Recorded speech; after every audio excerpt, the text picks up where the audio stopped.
I've had over 40 pizzas in the last 30 days. He has no pizza experience. He's never been in the pizza category. All right, stick around, because I'll get to Luffy, trust me. But I need to talk about other things first, because Luffy's...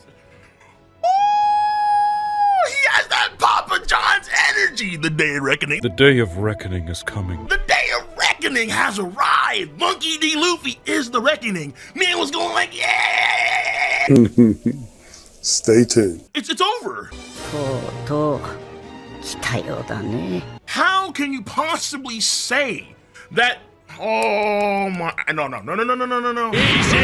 I need focus on the non-Luffy stuff first, because that is important stuff all damned out, and then we'll get to Luffy.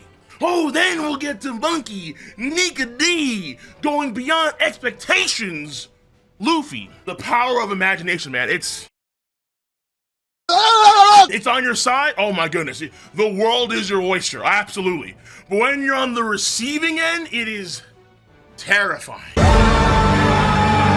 First of all, the non-Luffy activity. We're seeing what's going on now with the Denden Mushis, and it looks like they're able to hijack the Navy frequency to actually communicate with the entire globe. So not in the film Red stuff where, let's say, it involves telepathy, no. Which I guess makes a lot more sense considering how Vegapunk's main body is DAD, and using the Navy's already established intercoms would be the best way to spread that message. And the Denden Mushis are being forced to be activated. The audio ones first, and then there's a 10-minute window. So kind of like Onigashima about to fall, like 15 minutes left or 5 minutes left. Well, now we have like a 10-minute window for them to prepare the visual transponder snails to receive Vegapunk's message. And keep in mind already that we know, based on prior chapters of this arc, we know that there's gonna be a big what the hell moment that's gonna shock the globe during this current Egghead Island arc. And that moment is this message. So even though we see all five gurus say,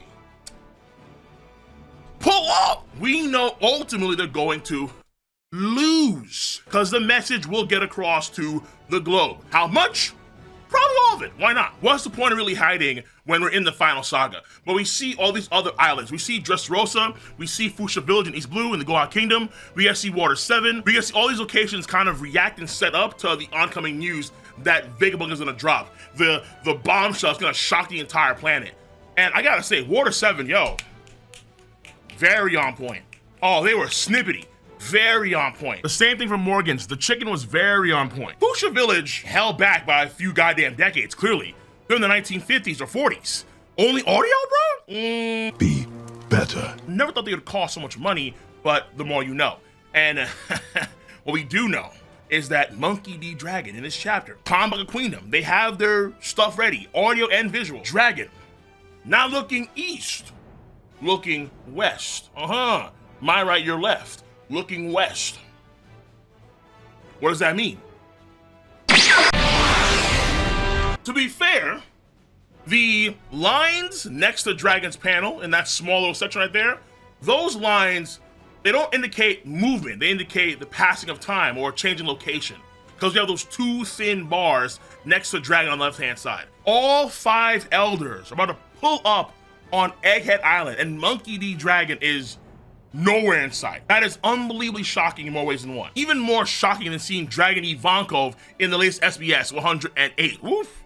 Woof. Wait. But man, you want to talk about a stun lock. You want to talk about a shake. I'm talking about a good old-fashioned, wait, hold on, where's my towel? Yeah, a good old-fashioned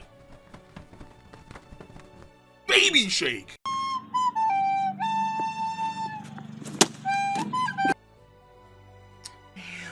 I have to question, in all honesty now, was Luffy at full power when Kizaru and him fought the first time round? Did he consume enough nutrients before engaging in combat against Kizaru back then? Because now it's a whole different ballgame, bro. Luffy is dodging light orb volleys in giant form, bro. It's crazy how in giant form, the man isn't losing any speed. Oh, no. And we saw that before in Wild Country, but just seeing it in real time when he's grabbing Kizaru. Kizaru does the Ichiji, like eye beams, the eye volleys.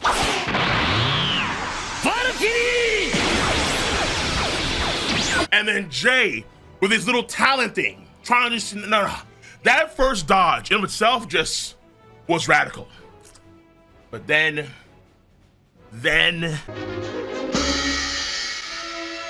Luffy shook my soul on a biblical level with the booming dawn symbol, bro.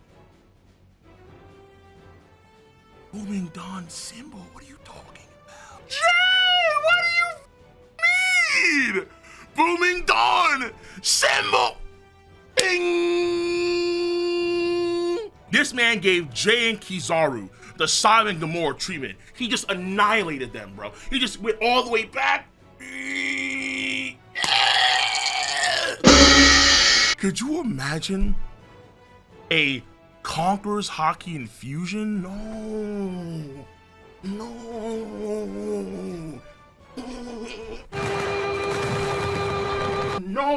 Oh yeah. They get turned to close, like it was Suda's abilities from the Marines. And then, oh me, oh my, the pizzeria opened up hella early today. The yeast is rising, and we gotta beat down that dough. It's a me, Mario. Woo! Yahoo! Luffy saw the cheeser. Want to make an in-house version of that? Boom. The Kizaru. Oh. No, it's over. It's lads and ladies. I gave Kizaru his flowers. I did. Kizaru, I thought, ultimately did get grabbed on a sneak, but it was his job to break out, not get turned into yeast and folded, bro.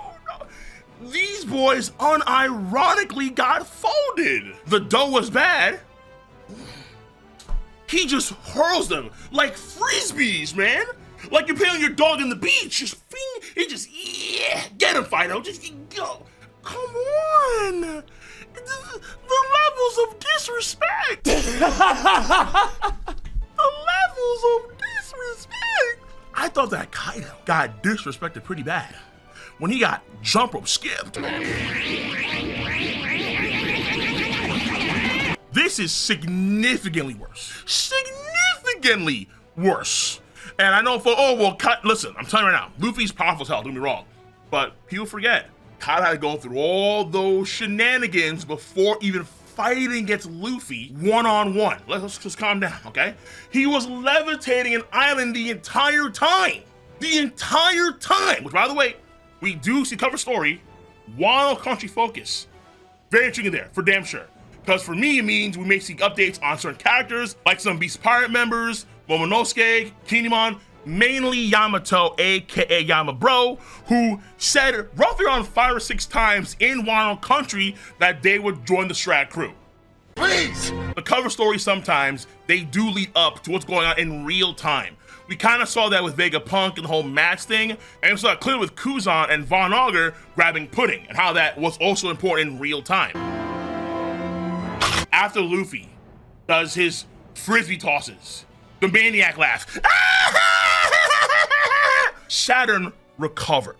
Like Katakuri before him. Oh, people are good on, people are very good. Whoa, got me sweating, like, what? No. People caught that quickly. The comparison of Jay and Katakuri. Amen. Amen. Jay is able to recover. Kizaru gets slammed, and he's like,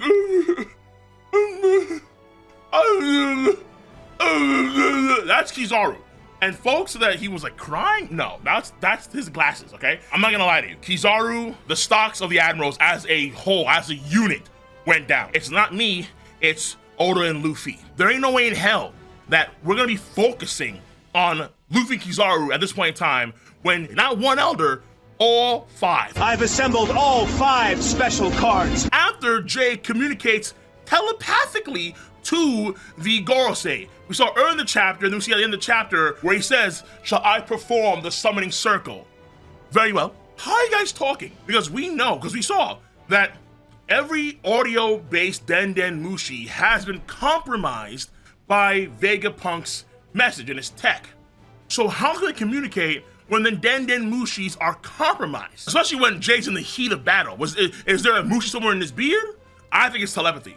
But it's, let's say, similar to, let's say, when Luffy was talking to Momonosuke and when Lost Crew heard him speak underwater. Is it like that? Is it some voice of all things activity? Or does it involve the unique powers of the Gorosei? Because when we see Jay make that swimming circle, it's the same one we saw him come down on, with like these sort of poneglyph symbols in that edge, and then they have that black lighting and that fire plume thing, because I'm assuming that Jay, some of the other Gorosei, to his location. So in theory, it could work in reverse, where let's say any Gorosei can summon one of the others or the other 4, all of them, to their location, no matter where they are on the planet. Luffy's getting jumped the same way Kaido had to deal with the scabbards, the same way Kaido and Big Mom had to deal with Luffy, Kid, Law, Zoro, and Killer. And then Kyle's like, haha, look at them. They're practically monsters.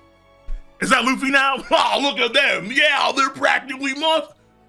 To me, it does really feel right now, Luffy is living up to the status. Oh yeah.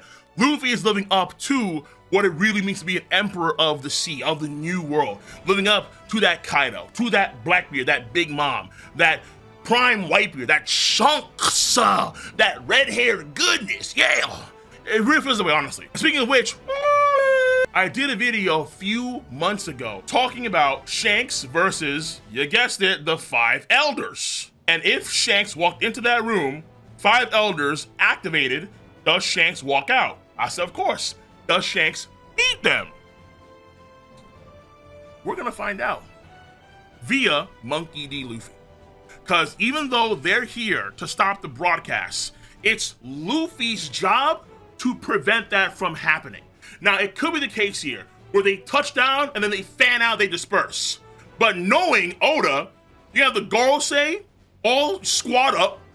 How you doing? Dab it up, dab it up, dab it up. Bet, all right. They're coming out 5v1, so we have 5 JV kids versus a top 10 player of all time, Monkey D. James. Now wait a minute. Okay, maybe he's saying, let's say at worst they're G Leaguers like a Mac McClung going up against Monkey D. James. 1v5. We're gonna find out. We're gonna find out hella soon, because Luffy is going to try and stop for damn sure. We know for a fact that Dory and Brogy are coming, and you may say to yourself, hold on, Dory and Brogy are like, aren't they butt? Little Garden, duh? I'm telling you, they got buffed. Oh yeah, we can already, I think, kind of tell, based on what we saw with Brogy beating down one Vice Admiral with a single swing, and the guy had hockey and everything. And Luffy himself, you can argue, is in some ways a representation of the power of gigantification. Because bro, that symbol move, Luffy probably just has regular hockey to just touch Kizaru and so on. That's it. If you want to assume against chapter 1045, and he's coded constantly in Arm Hockey and Conqueror's Hockey, you can do that. But unlike back then against Kaido, no one has stated such. The rest of his hands are massive. They're just as big as Jay's whole body when he's like transformed into like even bigger form. And the power of gigantification comes in clutch, where we just, and you can see just, no, Luffy is just insane. This arc is, it's in contention to be one of the best arcs in the series. It absolutely is. Though, to be fair, let's see how it actually plays out in full capacity. Because obviously we did skip the whole Seraphim thing. I'm not a fan of that at all. Does it necessarily matter if we skip the Seraphim part? I'm not too sure. Keep in mind that we still don't know if Infusion can actually bypass the durability of Lunar. We have no idea. And so far, I'd argue that right now, Gorosei's power position is still in question. Because even though Jay is immortal, Jay hasn't done much to Luffy at all, outside, let's say, one eye cannon thing, but that wasn't a big deal at all. Sanji, Bonnie, they all powered through that sort of Kuma in the past, whereas Kizaru versus Luffy the first time around was like way more impressive compared to, let's say, Jay versus Luffy, I'd argue. Though, again, was Luffy at full power? No idea! This symbol attack, I'm putting over by Star Gun.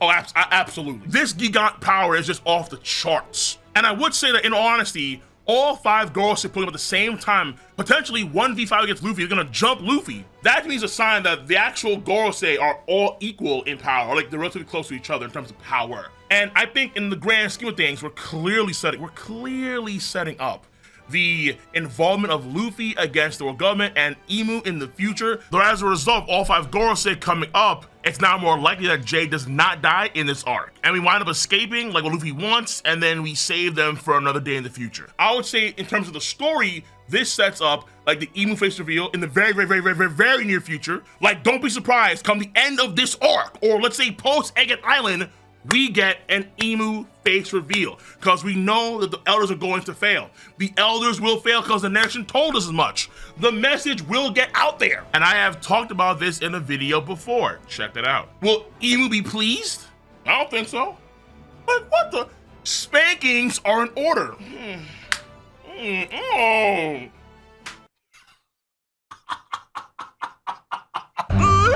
What's also important too, I think, is the position future foes, the Blackbeard pirates. To me, this also inadvertently puts Blackbeard even more like ahead of Emu in the pecking order, vying for the final fight in the story. Yeah. We have the chance to see them all fight at this point in time. That's outstanding of itself. And we may find out in the like in the next few chapters, because there's a break next week, if Luffy has a way of bypassing the gimmick of immortality. Because again, 1044, that chapter, they were afraid of Luffy reaching awakening. They sacrificed Guernica, and they were willing to make who angry? Kaido. Why? Because they didn't want Luffy to be him. Unfortunately for them, even beyond, dude, he made Kizaru into a pizza pie, New York style, or I should say Marine style, a Marine style Kizaru. The 5 elders are here, and they teleport in. These guys were in the Holy Land, and in a blink of an eye, they travel like tens of thousands of miles to Egghead Island. I have wondered, hold on now, is that their power? Because they're all doing the same thing. Was that Jay's thing? Do they all have similar abilities, or does it all stem from that which is most high in their minds, Lord Emu of Nirona? Bro, dude, yeah. The lore is there, the power scale is there, the intensity is there, the good writing is there. 9 out of 10, easy. But listen, I could be wrong. This is what I think right now. Let me know your stance on the subject matter at hand. We have a break, so absolutely expect more videos on what's going on here. For damn sure, for damn sure. Once again, rate the video, comment, subscribe. I'm gonna see you guys on the flip side. Luffy over Kizaru for damn sure. Is he stronger than the Kainu? I need to think. I need to think on that one, man. I'm gonna see y'all later. Have a nice one. See you. Bye bye.